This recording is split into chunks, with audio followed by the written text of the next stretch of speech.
నా 3648 కిలోమీటర్ల పాదయాత్ర జరిగింది. ఆ దేవుడి దయతో మీ అందరి చల్లని దీవెనలతో ఆ పాదయాత్ర నేను పూర్తి చేయగలిగాను. ఆ పాదయాత్ర ఇదే నియోజకవర్గం గుండా కూడా సాగింది. నాకు ఆ రోజు బాగా గుర్తుంది. ఆ రోజు మీరందరూ నా దగ్గరికి వచ్చి నాకు చెప్పిన ప్రతి సమస్య నాకు ఇవాళకి కూడా గుర్తుంది. ఆ రోజు మీరు అన్న మాటలు నాకు గుర్తున్నాయి. ఇక్కడే పోటు వస్తుందని, ఆ పోటు వస్తే ఉద్యోగాలు వస్తాయని, అభివృద్ధి చెందుతుంది అని చెప్పి గత 12 సంవత్సరాలుగా ఇది ఒక కలగానే మిగిలిపోయిన స్వప్నంగా మీరు చెప్పిన ప్రతి మాట నాకు గుర్తుంది. అప్పట్లో నాన్నగారు ఉన్నప్పుడు, ఆ దివంగత నేత ప్రీతమ నాయకుడు రాజశేఖర రెడ్డి గారు నాన్నగారు ఉన్నప్పుడు ఈ పోర్టు నిర్మాణానికి నాన్నగారు శంకుస్థాపన చేశారు. ఆ తర్వాత నాన్నగారు మన మధ్య నుంచి వెళ్ళిపోయిన తర్వాత ఇక్కడ పోర్టు తేవాలి అని, ఇక్కడ పోర్టు రావాలి అని పట్టించుకున్నవాడు ఒక్కడంటే ఒక్కడు కూడా లేని పరిస్థితులు ఇవాళ కనిపిస్తా ఉన్నాయి మనందరికీ కూడా. ఇదే పెద్ద మనిషి చంద్రబాబు నాయుడు గారు ఎన్నికల వేళ 2014లో అన్న మాటలు మీ అందరికీ కూడా బాగా గుర్తుండే ఉంటాయి. అప్పట్లో పోర్టు కోసం 4800 ఎకరాలు భూసేకరణ చేయడం కోసం ఒక అడుగు ముందుకు వేస్తే అప్పట్లో చంద్రబాబు నాయుడు గారు అన్న మాటలు, పోర్టుకు 4800 ఎకరాలు ఎందుకు, 1800 ఎకరాల ప్రభుత్వ భూములోనే పోర్టు కట్టేసేయచ్చు కదా, 4800 ఎకరాల భూములు ఎందుకు అని చెప్పి ఇదే పెద్ద మనిషి చంద్రబాబు నాయుడు గారు తాను అధికారంలోకి వస్తానే ఈ 1800 ఎకరాల్లోనే పోర్టు కట్టించి ఇక్కడ నిర్మాణం చేస్తాను అని చెప్పి ప్రతి ఊరికి వెళ్ళి ప్రతి గ్రామంలోనూ మైకు పట్టుకొని చెప్పిన మాట ఒక్కసారి గుర్తుకు తెచ్చుకోమని అడుగుతా ఉన్నా. ఇదే పెద్ద మనిషి ఎన్నికలైపోయాయి, ప్రజలతో పదైపోయింది. ఆ తర్వాత ఈ పెద్ద మనిషి ముఖ్యమంత్రిగా ప్రమాణ స్వీకారం చేశాడు. ముఖ్యమంత్రిగా ప్రమాణ స్వీకారం చేసిన వెంటనే ఏమైంది? 1800 ఎకరాలు పోయింది, 4800 ఎకరాలు పోయింది.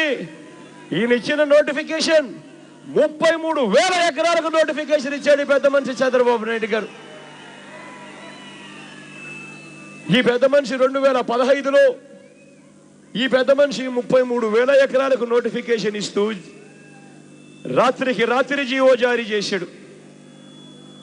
ఇదే పెద్ద మనిషి కేంద్ర ప్రభుత్వం 2013 భూసేకరణ చట్టాన్ని సవరిస్తూ ఇచ్చిన ఆర్డినెన్సు ఆ గడువు ఒక్క రోజులో ముగుస్తుందనగా ఈ పెద్ద మనిషి హడావిడిగా రాత్రికి రాత్రి 33,000 ఎకరాలను నోటిఫై చేశాడు. ఆ రోజు నుంచి ఈ రోజు వరకు నోటిఫై చేశాడు. కాబట్టి రైతన్నలు ఈ భూములు కనీసం పెళ్లికి కట్నంగా కనీసం తమ కూతుర్లకు కూడా ఇచ్చుకోలేని పరిస్థితిలో ఇవాళ రైతన్నలు ఉన్నారు. రైతన్నలు పెళ్లి చేసుకోవాలి అని అంటే, వాళ్ళ ఇళ్లలో పెళ్లిళ్ళు కావాలంటే కనీసం పెళ్లిళ్ళు చేసుకునే దానికి కనీసం ముందుకు కూడా రాని పరిస్థితిలో ఇవాళ రైతన్నలు ఉన్నారు.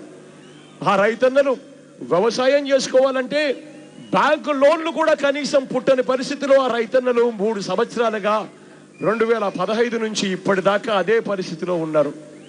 ఇటువంటి దారుణమైన పరిస్థితిలో నేను కూడా వచ్చా. ఒకసారి కాదు, 2 సార్లు కాదు, 3 సార్లు మీ దగ్గరికి వచ్చా. ప్రతిసారి వచ్చి మీ అందరికీ కూడా నేను ఆ రోజు చెప్పా, నేను ఉన్నాను అని చెప్పి ఆ రోజు మీ అందరికీ కూడా భరోసా ఇచ్చా. ఆ ప్రతి రైతన్నకు నేను ఇవాళ చెప్తా ఉన్నాను, ప్రతి రైతన్నకు నేను ఇవాళ చెప్తా ఉన్నా, 33,000 ఎకరాలు అవసరం లేదు. కేవలం అదే 4800 ఎకరాల కన్నా 1 ఎకరా కూడా ఎక్కువ తీసుకునే కార్యక్రమం జరగదు అని ప్రతి రైతన్నకు నేను హామీ ఇస్తా ఉన్నా. ఆ తర్వాత వాళ్ళ భూముల్లో రైతన్నలు ఏం చేసుకుంటారు అన్నది ఆ రైతన్నల ఇష్టం. అదే వాళ్ళ ఇష్టానికే వదిలిపెట్టాలే కానీ ప్రభుత్వం బలవంతంగా భూములు తీసుకోవడం అన్నది అన్యాయమైన విషయము అని చెప్పి మొదటి నుంచి మేము చెప్తానే ఉన్నాం. దానికి పూర్తిగా కట్టుబడి ఉంటారని చెప్పి మీ అందరికీ కూడా హామీ ఇస్తా ఉన్నా. రేపొద్దున దేవుడు ఆశీర్వదించి మనందరి ప్రభుత్వం అధికారంలోకి వచ్చిన తర్వాత ఖచ్చితంగా జరుగుతుందని చెప్తా ఉన్నా. ప్రకాశం బ్యారేజ్ నుంచి వస్తున్న నీళ్లు బందర్ వరకు రావడం లేదని 5 ఏళ్లగా 2 పంటలకు కనీసం ఒక పంట కూడా సరిగ్గా పండని పరిస్థితి కనిపిస్తా ఉంది అని చెప్పి రైతన్నలు అన్న ప్రతి మాట నాకు గుర్తుంది. ఆ రోజుల్లో నాన్నగారి హయాంలో కృష్ణా డెల్టా ఆధునీకరణ కోసం పనులు మొదలుపెట్టి ఆ తర్వాత నాన్నగారు చనిపోయిన తర్వాత ఆ కృష్ణా డెల్టా ఆధునీకరణను పూర్తిగా గాలి కొదిలేసిన పరిస్థితులు కూడా కనిపిస్తా ఉన్న పరిస్థితులు కూడా మనం అంతా చూస్తా ఉన్నాం. ఒకవైపున రైతన్నలకు నీళ్ళందక పంటలు పండని పరిస్థితి కనిపిస్తా ఉంది. మరోవైపున రైతన్నలకు కాస్తో కూస్తో పంట పండితే ఆ పంటలకు గిట్టుబాటు ధరలు కూడా రాని పరిస్థితులు ఇవాళ కనిపిస్తా ఉన్నాయి. వరికేమో కనీస మద్దతు ధర 1750 రూపాయలు, కానీ రైతన్నకు వరి పంట చేతికొచ్చేసరికి ఆ రైతన్న కనీసం 1200 రూపాయలు కూడా రాని పరిస్థితి కనిపిస్తా ఉంది. మీ అందరి సమక్షంలో జరుగుతా ఉంది. చివరికి బహిరంగ ఇంతటి దారుణంగా చంద్రబాబు నాయుడు గారి పరిపాలనలో పాలన సాగుతా ఉంది. మినుములు చూస్తే కనీస మద్దతు ధర 5600 రూపాయలు అంటారు. రైతు చివరికి బెల్ సంస్థ కోసం 25 ఎకరాల్లో ఇప్పుడు అవినీతి ఫ్లాట్లు ఇవాళ కట్టడం మొదలు పెడతా ఉన్న పరిస్థితులు చూస్తా ఉన్నాం. మీ అందరికీ నేను ఒకటే చెప్తా ఉన్నా, ఎవరైనా కూడా పేదవాడితో జీవితంతో చెలగాటాలాడే వ్యక్తులను నిజంగా అవినీతి పనులను కూడా కాదు అనాల్సింది, అవినీతి రాక్షసులు అని చెప్పి అనాలా ఎవరినైనా కూడా. కారణం ఏంటంటే పేదవాడికి ఫ్లాట్లు కట్టిస్తారట. ఆ ఫ్లాట్లు కట్టడానికి ఎంత అవుతుంది అని చెప్పి ఏ బిల్డర్ని అడిగినా కూడా గవర్నమెంట్ ల్యాండ్ ఉచితంగా ఇస్తా ఉన్నప్పుడు, సిమెంట్ సబ్సిడీ రేటుపై ఇస్తా ఉన్నప్పుడు, ఆ ఫ్లాట్లలో కనీసం లిఫ్ట్ కూడా లేనప్పుడు, గ్రనైట్ ఫ్లోరింగ్ కూడా లేనప్పుడు ఇటువంటి ఫ్లాట్లు కట్టడానికి ఎంత అవుతుంది అని అంటే ఏ బిల్డర్ అయినా మీకు చెప్తాడు అడుక్కు 1000 రూపాయలు పెంచదన్నా అని చెప్పి మీకు ఏ బిల్డర్ అయినా చెప్తాడు. కానీ ఇవాళ ఈ పెద్ద మనిషి చంద్రబాబు నాయుడు గారు చేస్తా ఉన్నది ఏమిటో తెలుసా? 300 అడుగుల ఫ్లాట్ అట. ఆ ఫ్లాటు అడుక్కు 1000 రూపాయలు అంటే 3 లక్షల రూపాయల్లో అయిపోయే ఆ ఫ్లాటు పేదవాడికి అడుక్కు 2000 రూపాయలు చెప్పున 300 అడుగుల ఫ్లాటు పేదవాడికి 6 లక్షల రూపాయలకు చంద్రబాబు నాయుడు గారు అమ్మే కార్యక్రమం చేస్తా ఉన్నాడు. ఆ 6 లక్షల రూపాయల్లో కేంద్ర ప్రభుత్వం 1.5 లక్షలు ఇస్తుందట, బాగానే ఉంది. రాష్ట్ర ప్రభుత్వం మరో 1.5 లక్షలు ఇస్తుందట, అది బాగానే ఉంది. కానీ మిగిలిన 3 లక్షల రూపాయలు ఆ పేదవాడి తరపున అప్పుగా రాసుకుంటారట. ఆ అప్పు పేదవాడు తీర్చడం కోసం 20 సంవత్సరాల పాటు నెల 3000 రూపాయలు కడుతూ పోవాలట. లంచాలు తీసుకునేది చంద్రబాబు నాయుడు గారు. ఆ లంచాలకు పేదవాడు నెల 3000 రూపాయలు 20 సంవత్సరాల పాటు కడుతూ పోవాలట. ఇవాళ నేను ఆ ప్రతి పేదవాడికి హామీ ఇస్తా ఉన్నా.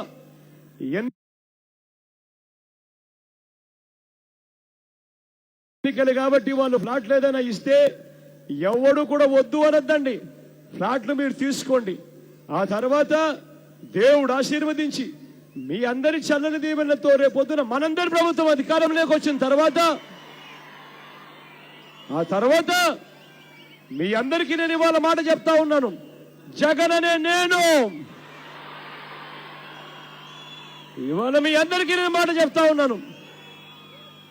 ఏదైతే పేదవాడు ఆ 3 లక్షల రూపాయలు అప్పుగా ఆ పేదవాడి మీద రాసుకుని 20 సంవత్సరాల పాటు ఆ పేదవాడు నెల 2000 రూపాయలు కడుతూ పోతా ఉన్నాడో, రేపొద్దున మన ప్రభుత్వం అధికారంలోకి వచ్చిన తర్వాత ఆ పేదవాడి మీద ఉన్న ఆ 3 లక్షల రూపాయల అప్పు ఏదైతే ఉందో అధికారంలోకి వచ్చిన వెంటనే దాన్ని మాఫీ చేస్తామని చెప్పి మీ అందరికీ కూడా హామీ ఇస్తా ఉన్నా.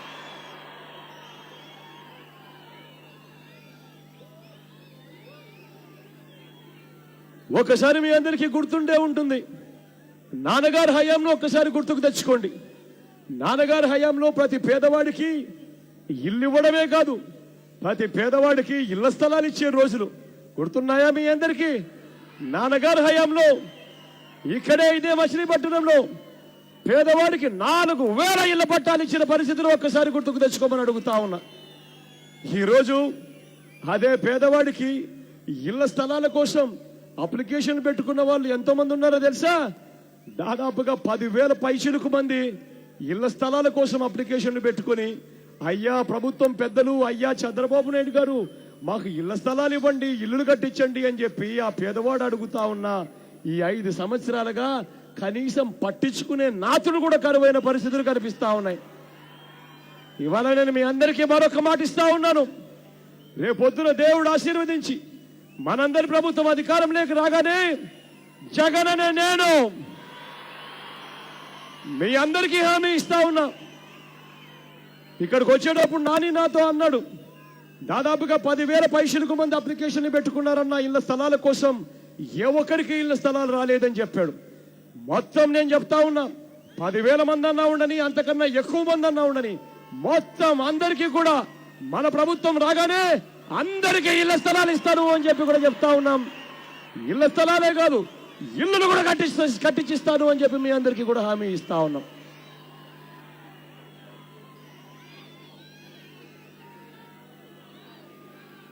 ఇదే మచిలీపట్నంలో దాదాపుగా 1,000 మంది రోల్ గోల్డ్ నగల తయారీ మీద ఆధారపడి బతుకుతా ఉన్నారు. ఇన్ని వేల మంది రోల్ గోల్డ్ తయారీ మీద ఆధారపడి బతుకుతా ఉన్నారు అని దీని ప్రాధాన్యతను గుర్తించి అప్పట్లో నాన్నగారు పోతేపల్లిలో 42 ఎకరాలలో ఇమిటేషన్ జ్యువెలరీ పార్కును కూడా ఏర్పాటు చేశారు. ఆ పార్కుకు అవసరమైన కనీసం నీటిని కూడా ఇవ్వలేని అధ్వానమైన పరిస్థితిలో ఈ 5 సంవత్సరాల చంద్రబాబు నాయుడు గారి పరిపాలన ఇవాళ సాగుతా ఉంది. చివరకు గతంలో నాన్నగారి హయాంలో కరెంటు ఛార్జీలు ₹3.75 ఉంటే అక్కడ ఇప్పుడు ₹7 నుంచి ₹9 వసూలు చేస్తా ఉన్నారు ఆ కరెంటు ఛార్జీలు. ఏ రకంగా వీళ్ళంతా కూడా బతకగలుగుతారు? దాదాపుగా దాని మీద బతుకుతా ఉన్న వాళ్ళు 50,000 మంది పైచిలకు మంది దాని మీద బతుకుతా ఉన్నారు. అటువంటి వాళ్లకు కనీసం కరెంటు తగ్గించాల్సింది పోయి కరెంటు రేట్లు ఈ మాదిరిగా ₹7 నుంచి ₹9 పెంచితే ₹3.75 నాన్నగారి హయాంలో ఉన్న రేటును ఏకంగా ₹7 నుంచి ₹9 పెంచితే పేదవాడు ఏ రకంగా బతకగలుగుతాడు? పేదవాడు ఏ రకంగా ఇంటికి కనీసం కాస్తో కూస్తో సంపాదించి తీసుకొని పోయే పరిస్థితి ఏ రకంగా వస్తుంది అని ఒక్కసారి ఆలోచన చేయమని మిమ్మల్ని అందరినీ కూడా కోరుతా ఉన్నా.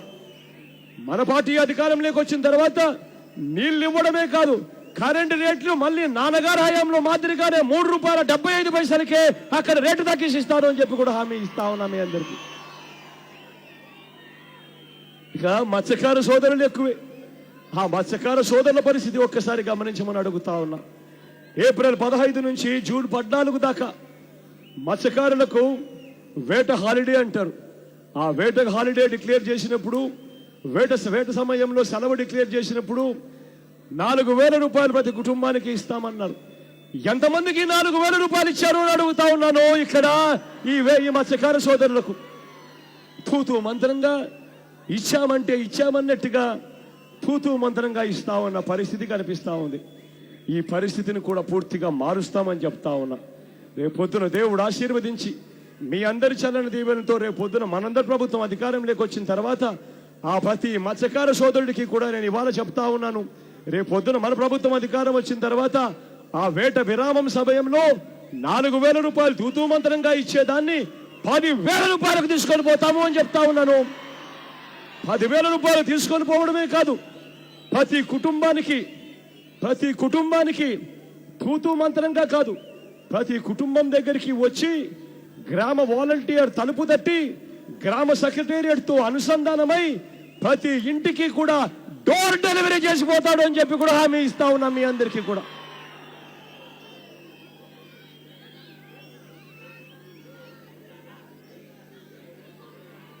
ఒకసారి ఈ పెద్ద మనిషి చంద్రబాబు నాయుడు గారి పరిపాలన మీద ఒక్కసారి ఆలోచన చేయమని అడుగుతా ఉన్నా మీ అందరితో కూడా.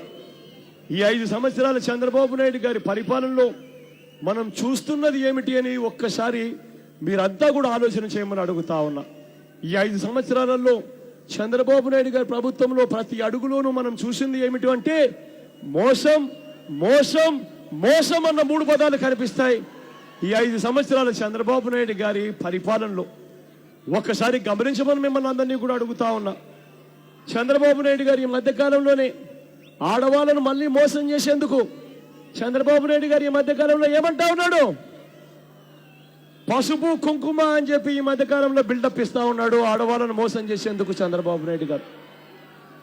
ఒకసారి నేను ఇక్కడ ఉన్న ప్రతి అక్కను అడుగుతా ఉన్నా, ప్రతి చెల్లెమ్మను అడుగుతా ఉన్నా, ఒకసారి ఆలోచన చేయమని మిమ్మల్ని అందరినీ అడుగుతా ఉన్నా. పొదుపు సంఘాల్లో ఉన్న అక్క చెల్లెమ్మలకు చంద్రబాబు నాయుడు గారు పసుపు కుంకుమగా నిజంగా పొదుపు సంఘాల అక్క చెల్లెమ్మలకు ₹1 అయినా నిజంగా ఆయన ఇచ్చాడా అన్నది ఒక్కసారి ఆలోచన చేయమని మిమ్మల్ని అందరినీ కూడా కోరుతా ఉన్నా.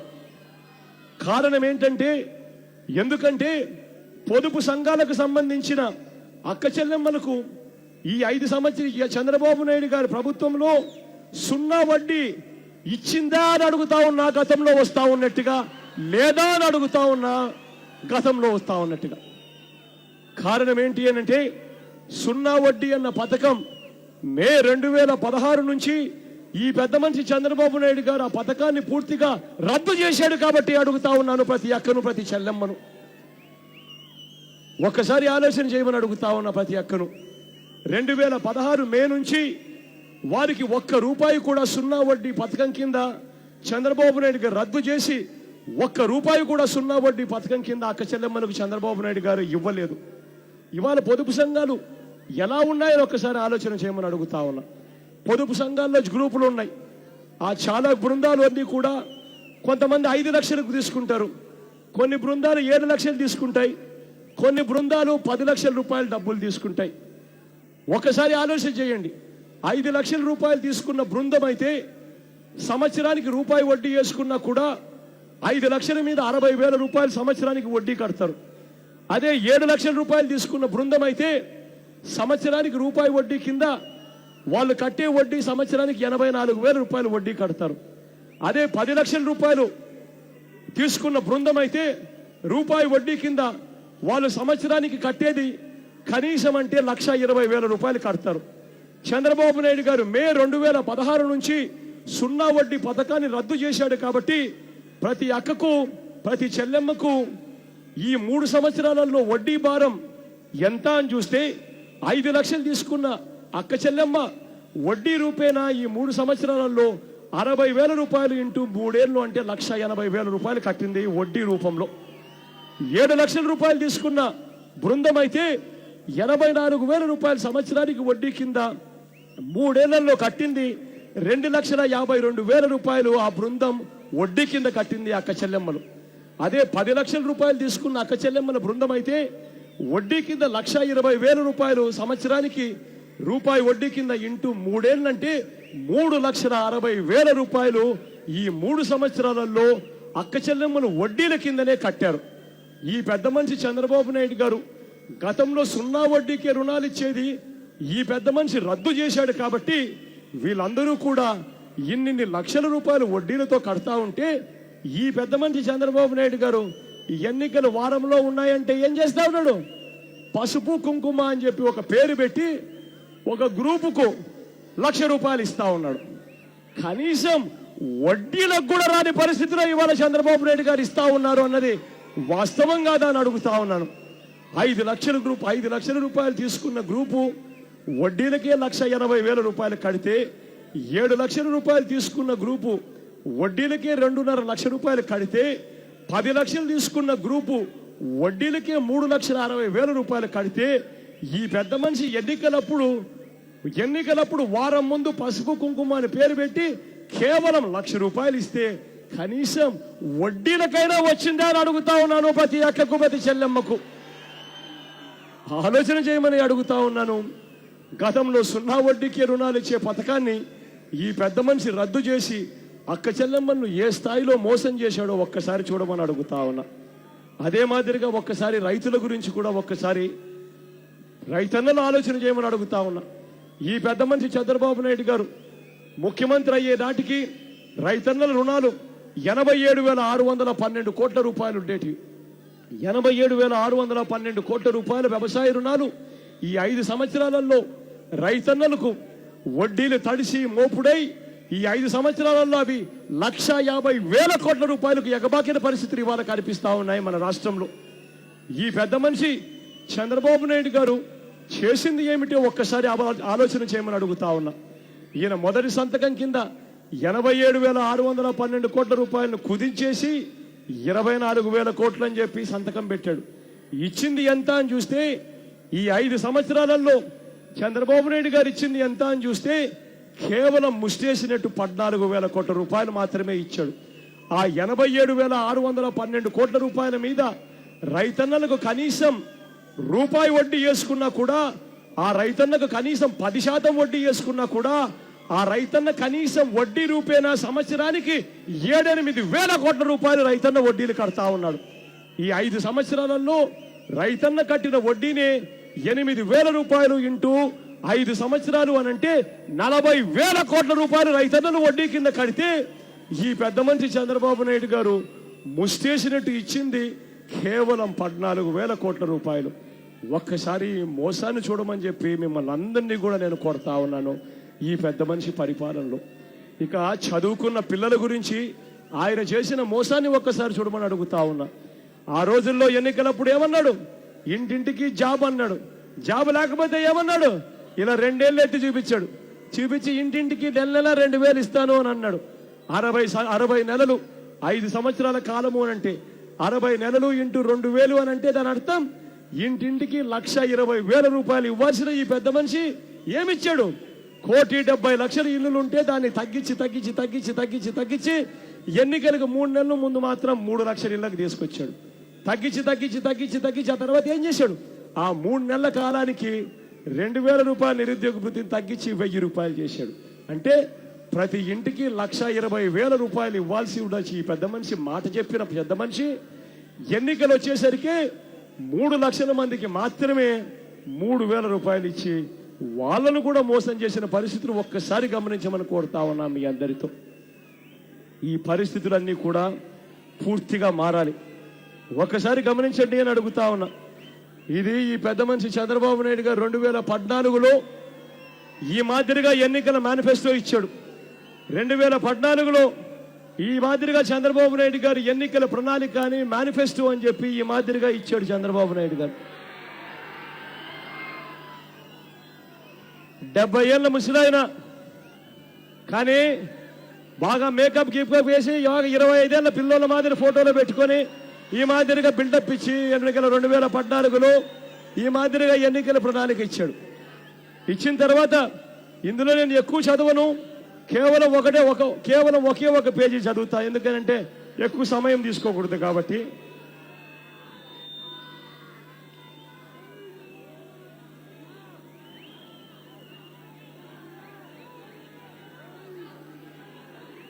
ఈ ఎన్నికల ప్రణాళికలో 2014లో ఆయన చెప్పినట్టు ఇచ్చి జరిగాయా లేదా మీరే చెప్పండి.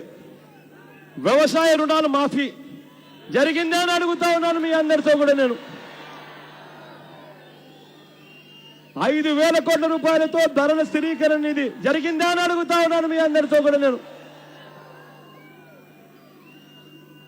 పొదుపు సంఘాల రుణాలు డాక్రా రుణాల మాఫీ అయ్యిందా అని అడుగుతా ఉన్నాను. అక్క అయిందక్క? 1 రూపాయి అయినా అయిందక్క? మహిళలకు భద్రత ప్రత్యేక పోలీస్ వ్యవస్థ వచ్చిందా అని అడుగుతా ఉన్నా మీ అందరితో కూడా నేను. ఆపదలో ఉన్న మహిళ సెల్ ఫోన్ చేస్తే చాలు 5 నిమిషాల్లో సహాయం అందించగల వ్యవస్థ వచ్చిందా అని అడుగుతా ఉన్నా. అక్క వచ్చిందా? యువతకు ఉద్యోగము ఉపాధి ఇంటికో ఉద్యోగం వచ్చిందా అని అడుగుతా ఉన్నా మీ అందరికీ. వచ్చిందా అక్క? గుడిసెలు లేని ఆంధ్రప్రదేశ్ కనిపించిందా అని అడుగుతా ఉన్నా మీ అందరికీ. అక్క కనిపించిందా? పేద పిల్లలకు కేజీ నుంచి పీజీ వరకు ఉచిత విద్య వచ్చిందా అని అడుగుతా ఉన్నా మీ అందరికీ. అక్క వచ్చిందా? వచ్చిందా అక్క? ఎన్టీఆర్ సుజల శ్రవంతి పథకం ఇంటింటికి 2 రూపాయలకే 20 లీటర్ మినరల్ వాటర్ వచ్చిందా అన్న? వచ్చిందా అక్క? అవినీతి రహిత సుపరిపాలన జరిగిందా అని అడుగుతా ఉన్నా అన్న. ఒక్కసారి ఆలోచన చేయండి. ఇది 2014లో ఈ చంద్రబాబు నాయుడు గారు ఇచ్చిన ఎన్నికల ప్రణాళిక. మళ్ళీ ఇదే మాదిరిగానే మళ్ళీ మోసం చేస్తూ 2019లో మళ్ళా అదే ఫోటో, మళ్ళా ఎన్నికల ప్రణాళిక అదే ఫోటో. దీంట్లో ఏమంటాడు? దీంట్లో మొదటి పేజీలోనే చంద్రబాబు నాయుడు ఏమంటాడో తెలుసా? 2014 మేనిఫెస్టోలో మిగతా హామీలన్నీ కూడా ప్రణాళికాబద్ధంగా 5 ఏళ్లలో పూర్తిగా అమలు చేశారంట. పూర్తిగా అమలు అయ్యాయని అడుగుతా ఉన్నానన్నా. ఒక పెద్ద మనిషి ఈ మాదిరిగా మోసం చేస్తూ ఉంటే, ఈ మాదిరిగా అబద్ధాలు ఆడుతూ ఉంటే ఒక్కసారి ఆలోచన చేయమని అడుగుతా ఉన్నా. ఈ వ్యవస్థలోకి మార్పు రావాలన్నా వద్దా అని ఒక్కసారి మీరంతా కూడా ఆలోచన చేయమని అడుగుతా ఉన్నా. ఏదైనా రాజకీయ నాయకుడు మైకు పట్టుకొని ఫలానిది చేస్తాను అని చెప్తే ఆ రాజకీయ నాయకుడు ఆ చెప్పింది ఎన్నికల ప్రణాళిక మేనిఫెస్టోలో పెట్టి ప్రజలను ఓటడిగి ఆ తర్వాత గెలిచిన తర్వాత ఆ రాజకీయ నాయకుడు అది చేయకపోతే తన పదవికి తాను రాజీనామా చేసి ఇంటికి వెళ్ళిపోయే పరిస్థితి తీసుకొని రావాలి. ఈ వ్యవస్థలోకి అటువంటి మార్పు తీసుకుని రమ్మని చెప్పి మిమ్మల్ని అందరినీ కూడా కోరుతూ, ఈ చెడిపోయిన ఈ వ్యవస్థలోకి మార్పు తీసుకుని మిమ్మల్ని అందరినీ కూడా కోరుతూ, ఈ చెడిపోయిన వ్యవస్థకు వ్యతిరేకంగా ఓటేయమని చెప్పి మిమ్మల్ని అందరినీ కూడా 2 చేతులు జోడించి పేరు పేరున ప్రాధేయపడతా ఉన్నా. మన నవరత్నాల్లో మనం చెప్పిన ప్రతి అంశము ప్రతి పేదవాడి ఇంటికి తీసుకొని పోండి. నవరత్నాల్లో మనం చెప్పిన ప్రతి అంశము ప్రతి రైతన్న ఇంటికి తీసుకొని పోండి. తీసుకొని పోయి నవరత్నాలతో జీవితాలు ఎలా బాగుపడతాయో ఒక్కసారి ప్రతి అక్కకు, ప్రతి చెల్లెమ్మకు, ప్రతి అవ్వకు, ప్రతి తాతకు కూడా చెప్పమని చెప్పి మిమ్మల్ని అందరినీ కూడా మనస్ఫూర్తిగా 2 చేతులు జోడించి పేరు పేరున కోరుతా ఉన్నాను.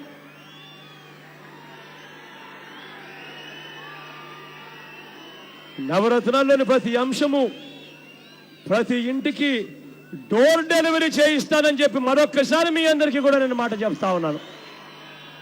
మీ చల్లటి దీవెనలు, మీ చల్లటి ఆశీస్సులు నా కుడివైపున నానే ఉన్నాడు.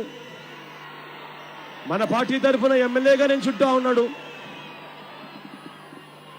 యువకుడు, ఉత్సాహవంతుడు, సౌమ్యుడు, అన్ని రకాలుగా మంచి చేస్తాడని నమ్మకం, విశ్వాసం నాకున్నాయి. మీ అందరి చల్లని దీవెనలు, చల్లని ఆశీస్సులు నానిపై ఉంచవలసిందిగా కోరుతా ఉన్నా. నా ఎడం వైపున బాలశౌరి ఉన్నాడు.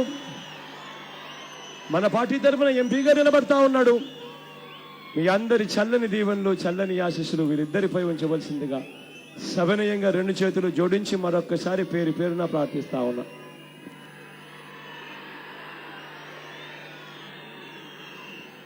మన పార్టీ గుర్తు తెలియని వాళ్ళు ఎవరైనా ఉంటే ఒకసారి గుర్తును చూపిస్తా దయ ఉంచి చూడవలసిందిగా కోరుతా ఉన్నా.